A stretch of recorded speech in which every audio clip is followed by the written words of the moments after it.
Hi, I'm Rory Lewandowski, Extension Educator in the Wayne County Extension Office. And I'm Sophie Holscher. I'm the Wayne County Student Intern. Today we're going to talk a little bit about our County Plan of Work project, and this is really a project where all our programs are working together on a common project.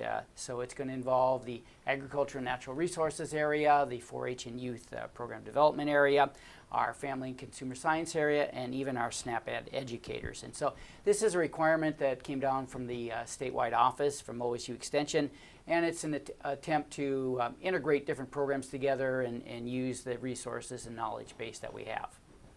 We talked earlier, and from that conversation, I understand that the Wayne County Extension Office has two different projects for their county plan of work, a gardening project with the Orval Boys and Girls Club and a farm and rural stress project. Can you start with an explanation of the gardening project? Sure. Well, this is, again, a collaborative effort between the Orval Boys and Girls Club, and the connection here is that our SNAP-Ed educators were already working with the Boys and Girls Club, so they had that relationship, and then when the garden project came up, it just seemed like a natural to get the rest of the office involved, given some of the resources we have, the knowledge base that we have, some of the skill sets that we have in our office. So we're going to collaborate together on this garden project. It is scheduled to start in April, so wow, I guess looking at the calendar, that's just next week, but we've got a series of lessons planned out. We will be working again with that Boys and Girls Club, going there and doing some hands-on activities and instructions for about 45 minutes to 60 minutes each week.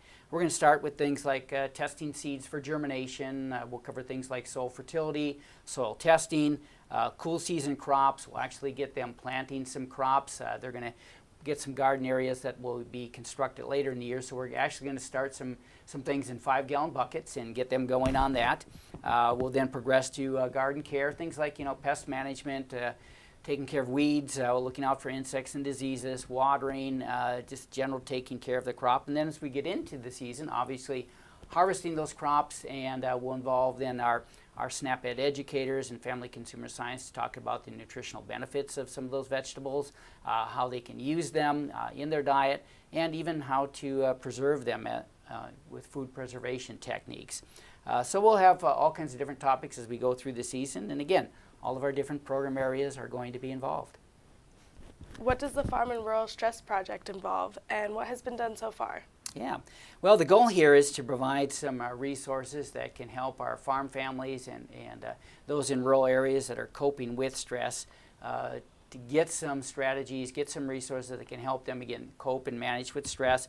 A lot of this is really a reflection of some of the tough times, the economic times that a lot of our farm families are going through in production agriculture right now. So while OXU Extension certainly doesn't have all the answers, we do have access to some resources. We have connections with agencies that have resources, and so we hope to pull all those together, and again, we have some partnerships even with mental health professionals.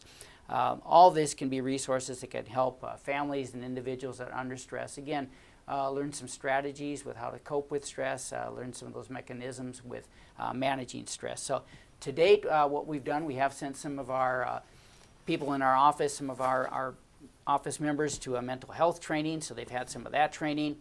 In some of our meetings over the winter period, we have talked a little bit about stress relief. We've tried to offer some stress relief tips in some of those meetings.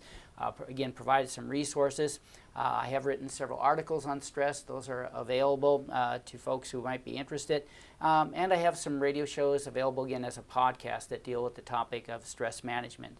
And we'll continue to work with this topic as we progress through the year. How will these efforts affect our community? Well, the goal, again, and our hope is that we're going to make, obviously, a positive impact in the lives of individuals and families. So the goal is to teach skills, provide education and resources to allow people to make better decisions and to manage their lives in a more productive and healthy manner. So stay tuned as we continue to work with our Plan of Work projects, and we'll be bringing you future updates. Thanks for watching, and tune in for the next update.